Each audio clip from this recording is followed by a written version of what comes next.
I've selected it, I've listened to it. Nah, it's not really floating my boat. It's like, okay, let's find a difference. Let's find a different song. Question here is, okay, how the hell do you do that? Okay, what do you do? In tech music, it's quite minimalistic, right? So you have a lot of different options. A lot of sayings, a lot of songs start with, or tracks start with, kicks and snares and stuff like that. So it's a little bit easier to blend it in. When you are really doing something like this, when you are using the vocal, when you are using, heavier moments of the songs with a lot of information, the key is your ear training and being able to listen from your headphones when you listen to a song, to know that if it's going to work or not, if it's in key, if it's going to mix in well with what you're doing. That just takes time. There's no shortcut around ear training. The only thing you can do is really be honed in on the data you put into Rekordbox or Serato, putting in the artwork. That will help you a lot. I'm just kidding.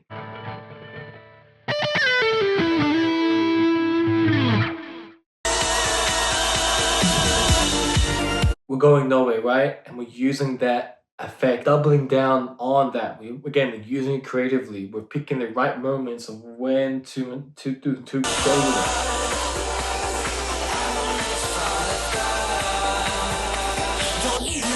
So again, we have two songs that are sort of working, right? But they're falling apart. Okay? One of the songs, you'll notice this, it's on the full album, for my album. It's called Fracture. And we have this sort of aspect where sort of things at the end almost just fall apart. They almost break down. They almost just become chaotic, so much chaotic that things just break down and then we bring it back in. And that's essentially one idea of what we're doing here. So we have two that sort of, they're working, but they're clashing, but they're just working. And we can really just hone it in to make them almost fall apart. We're gluing this, we're keeping them together with the reverbs and everything. And now we're just adding in those effects.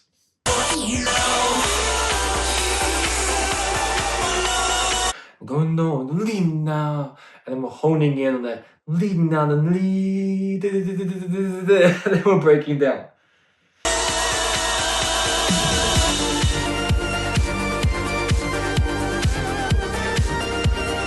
And what we're doing here is we're going into basic continuation of the piece that we've blended in. The vocal has ended and it's like nowhere. Then you have a couple seconds of like, what is going on? And then it just smoothly, we just go into the next song. And it's almost like, okay, all right. And then we just continue and we move on.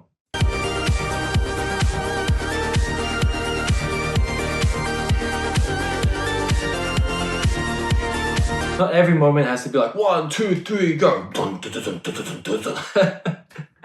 It can be a softer moment, and your people close their eyes and move more than their fists. They move their body, they move their hips, they move their legs, they move their move their shoulders.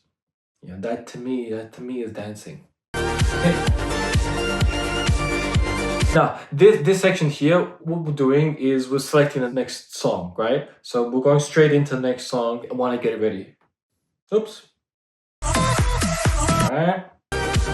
Cool. So we selected the song. We're getting it ready.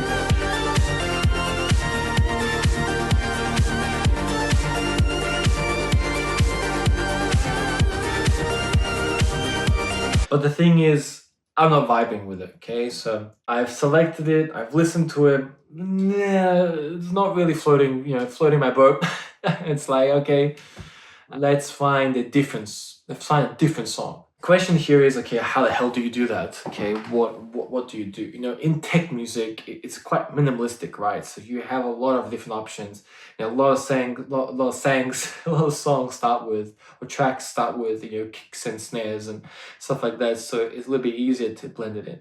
When you are really doing something like this, when you are using the vocal, when you are using, heavier moments of the songs with a lot of information, the key is your ear training and being able to listen from your headphones when you listen to a song, to know that if it's going to work or not, if it's in key, if it's going to mix in well with what you're doing. That just takes time. There's no shortcut around ear training. The only thing you can do is really be honed in on the data you put into Rekordbox or Serato, putting in, the artwork, that will help you a lot.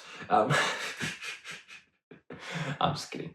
Putting in, the key of the song, putting in the tempo of the song, putting in some notes about, okay, what songs have you found they go well with together? What are some moments that you found difficult to mix with in that song? How was the vocal? What's the tone of it? Is it more aggressive? Things that when you look at it, you'll know straight away and they help you. That's one way to sort of get around it.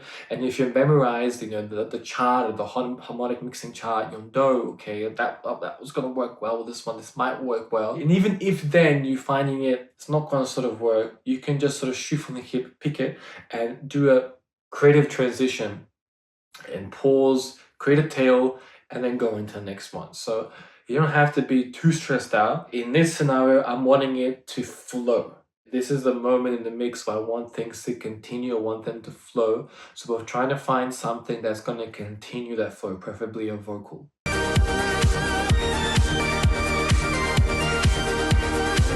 Another thing is also, I believe what I've done here as well, there's that great strong knob next to the main screen on the Pioneer decks. It controls the main interface and all your settings and stuff, right? You're able to, when the song's playing, zoom out and zoom in, okay, of the waveform. Zooming out really shows you how much time you have, and you can really see, okay, I have 8, 12, 16, and 32, and you can say, okay, I have X amount, it's running at 120 BPM, okay, that's going to give me roughly, around, that amount of time. If you look at most songs, 120, they're about 3.5 minutes, you have verse, chorus, okay, so now I have about maybe 30 seconds or so, roughly, before this verse, before it's going to start building or transitioning, okay? So we have time still to find another song.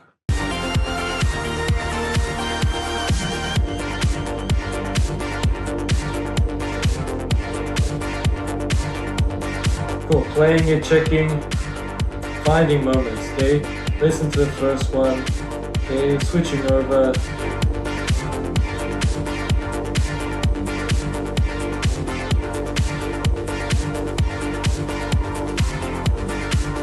And we'll got it, okay? I'm happy with how it's the start of this one, and we're going to use it. Another sort of thing you can do here is have a bank of a different playlist, or have songs that you're familiar with. Have songs titled, it helps me get through a difficult moment, or when I get stuck, use this one. Something like that. And that just gives you a little more freedom, a little less stress, and you can say to yourself, okay, cool. If I ever need a song when I'm not sure, let me use that one. Or look through the playlist that you have. You're like, okay, do I know any of this song? Which one's the one that I know the best? Is that one going to work? Do I have any songs in my other playlist that I know is going to work well with this one? Okay. And then go with your intuition, go with your gut feeling, go with something that pops in your mind. It might not be the best one, that might be the best idea, but after practice, usually the thing that pops in your mind, the song that might help you, it might be good. You never know. So use that. Trust yourself. Trust your gut in the songs that you pick.